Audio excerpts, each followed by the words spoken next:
Este video es para Jus 360, Jus et Veritas. Les agradezco por la posibilidad de poder hablar sobre la incapacidad de ejercicio. Para hablar de la incapacidad de ejercicio hay que tomar en cuenta que la idea de esta categoría jurídica de lo que es la capacidad de ejercicio es una categoría que tiene que ver con la posibilidad que el sujeto pueda realizar ciertos actos. En cambio, la llamada capacidad jurídica o la llamada capacidad de goce es la actitud o la cualidad de un sujeto de ser titular de distintas situaciones jurídicas subjetivas. Es decir, un sujeto puede ser titular de un derecho de propiedad, puede ser un titular de un derecho, ¿no?, de la personalidad. Un sujeto que tiene capacidad jurídica o personalidad jurídica, como también se indica en la doctrina. Entonces, la capacidad de ejercicio está en función a la posibilidad o no de realizar ciertas actividades. El artículo 3 del Código Civil Peruano del 84 señalaba que la capacidad jurídica podía ser limitada. Esta idea errónea que está en el artículo 3 fue modificada por el Decreto Legislativo 1384 del 2018, donde se separan las dos categorías. Una cosa es la capacidad jurídica o la capacidad de goce y la capacidad de ejercicio. Y es la capacidad de ejercicio la que puede tener alguna restricción, ¿no? Es un poco el aporte que hace el artículo 3 en su modificatoria. En el caso concreto de la clasificación que hace el legislador peruano de sujetos incapaces absolutos y relativos, la idea básica estaba basada en el artículo 42, que señala que todo sujeto tiene capacidad de ejercicio cuando obtiene la mayoría de edad, ¿no? Esa es la idea. En la reforma del Decreto Legislativo 384 se hace alguna precisión sobre que el sujeto con discapacidad tiene capacidad de ejercicio y algunos sujetos que tengan una edad menor a los 18 años pueden también ser considerados con capacidad de ejercicio, ¿no?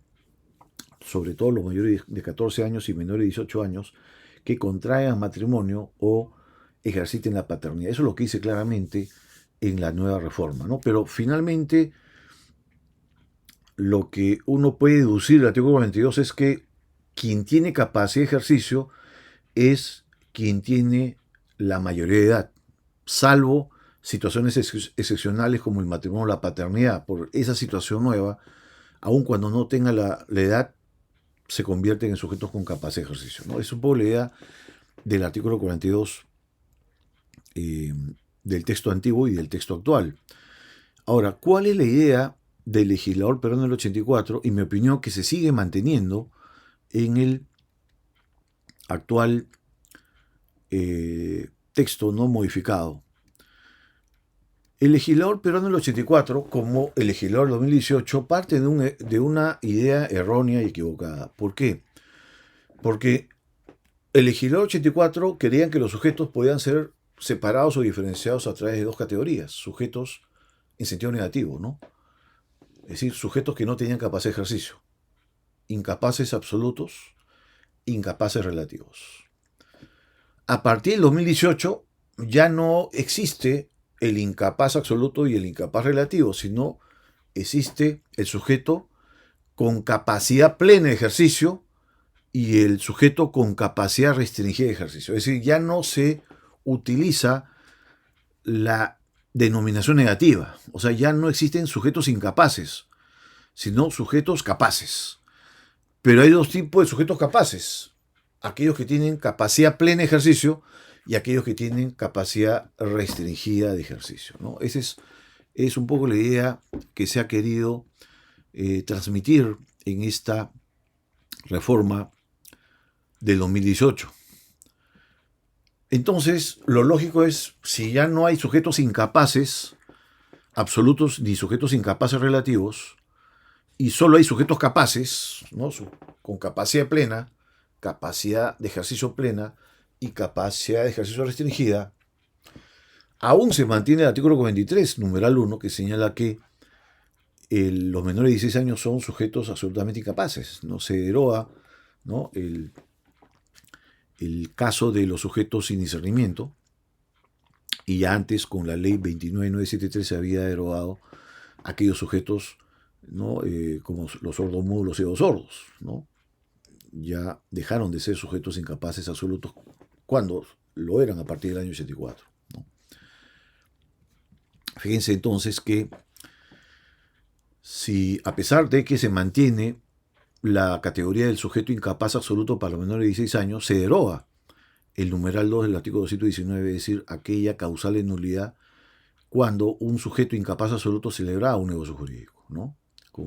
Del 84 al 2018 ya no cabe aplicarlo a partir del 2018, es decir, del 84 al 2018, si un sujeto era un incapaz relativo, era un menor de 16 años, ¿no?, o un sujeto sin discernimiento, celebraba un contrato, ese contrato era nulo, por el hecho de estar en la situación o el estatus de ser un incapaz absoluto. Ya no existe esa causal de nulidad a partir del 2018.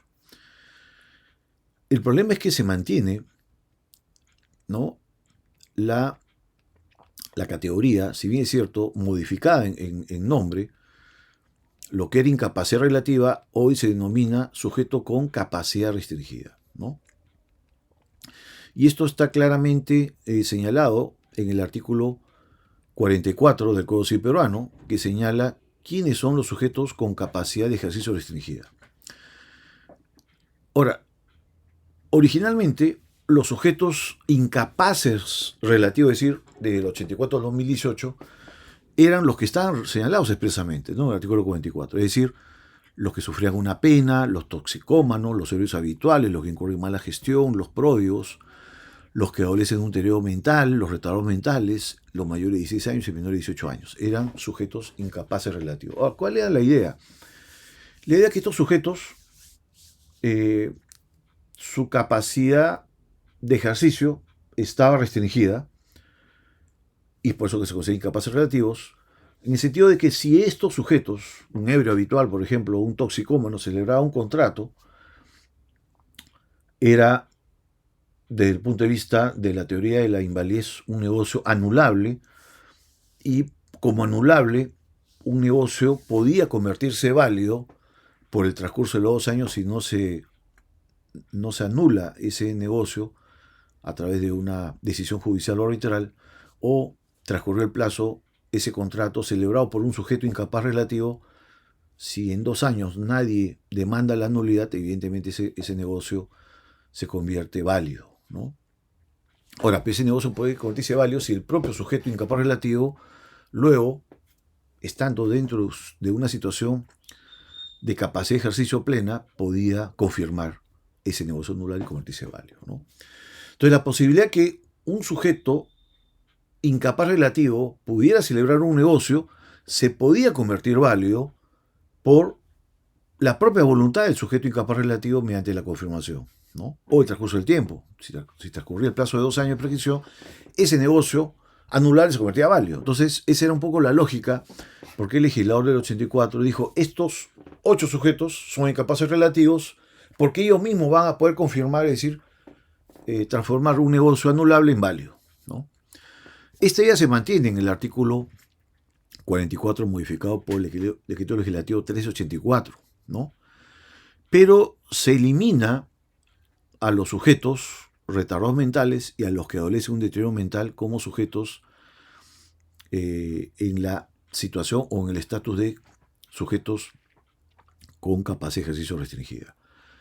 Hoy por hoy son sujetos con capacidad de ejercicio restringida los mayores de 16 años y menores de 18 años, los pródigos, los que incurren en mala gestión, los servicios habituales, los toxicómanos y los que sufren una pena anexa. Y además se añade un numeral que es las personas que se encuentran en coma.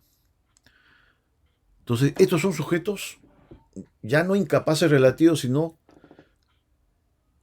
tienen la calidad de tener la capacidad de ejercicio restringida, ¿no?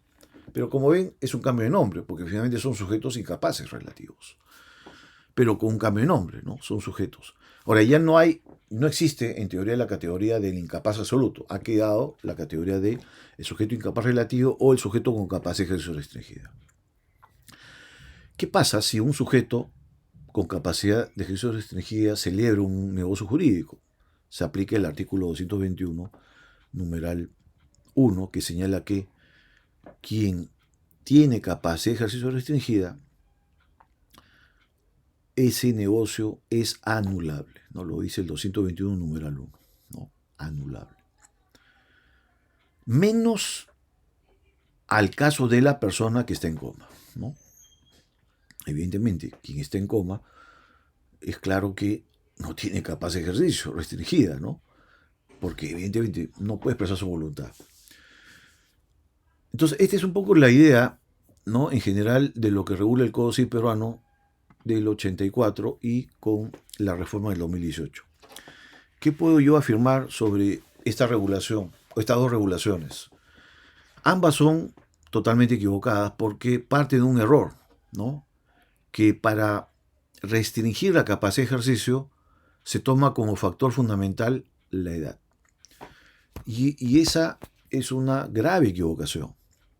Fíjense que hace poco en Chile, en el diario El Mercurio, el profesor chileno Íñigo de la Maza, justamente comentando un proyecto de ley que se presentó en Chile, un proyecto de ley del año 2019, que señala que son absolutamente incapaces los impúberes, sus actos no producen ni aún obligaciones naturales y no admite caución, ¿no?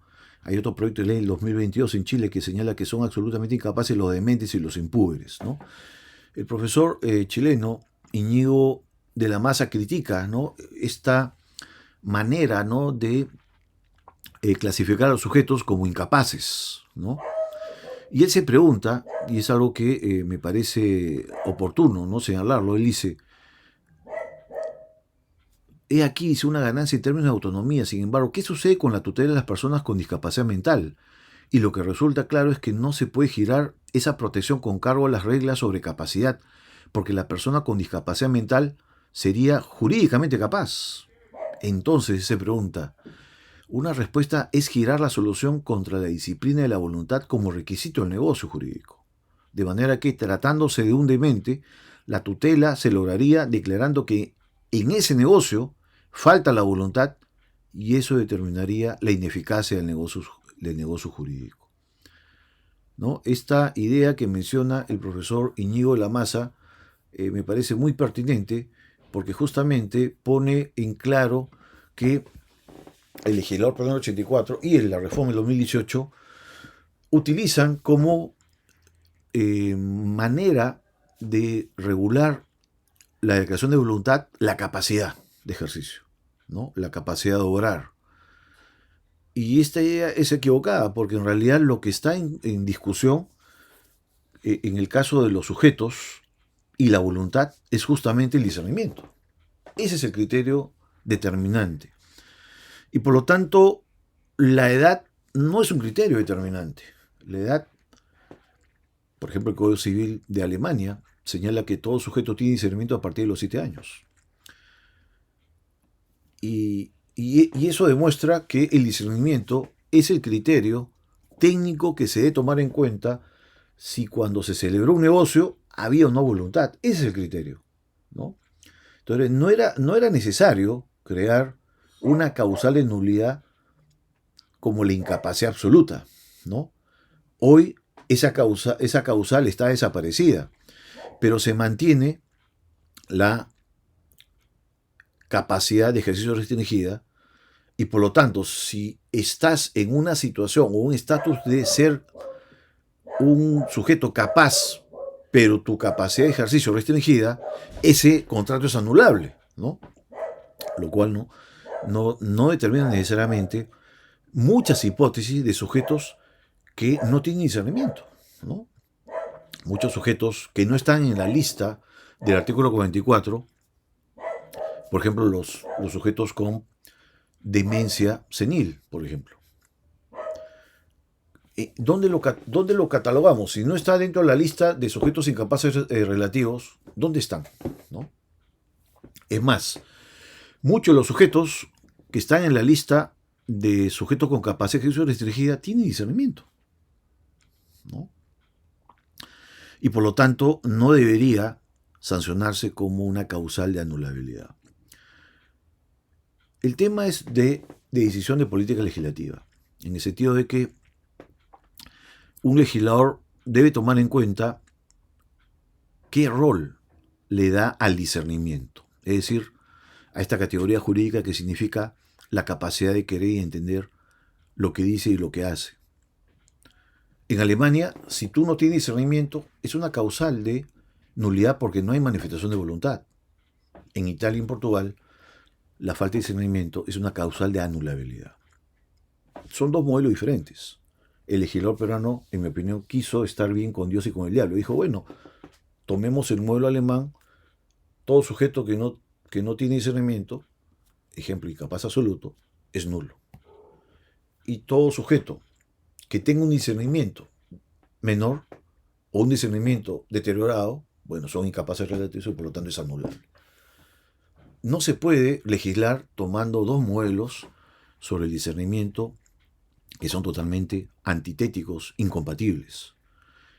Y el legislador en 2018 hizo lo mismo, ¿no? Dijo, bueno, eliminemos el incapaz absoluto y relativo y hablemos de sujetos capaces plenamente y sujetos de ejercicio restringidos, ¿no? Definitivamente, como dijo el profesor Íñigo de la Maza, no está en juego la capacidad. Aquí lo que está en juego es la voluntad, el discernimiento. Y bastaría, ¿no? Si queremos tomar en cuenta que el discernimiento es lo más importante, deberíamos tomar probablemente como modelo el derecho alemán en el sentido de que si un sujeto no tiene discernimiento, ese negocio es nulo. La falta o no discernimiento no lo determina la ley, lo determina un informe técnico, una pericia médica que determinará en qué casos un sujeto, cuando celebró el negocio, no tenía discernimiento y en ese caso la sanción debería ser la nulidad. Muchas gracias.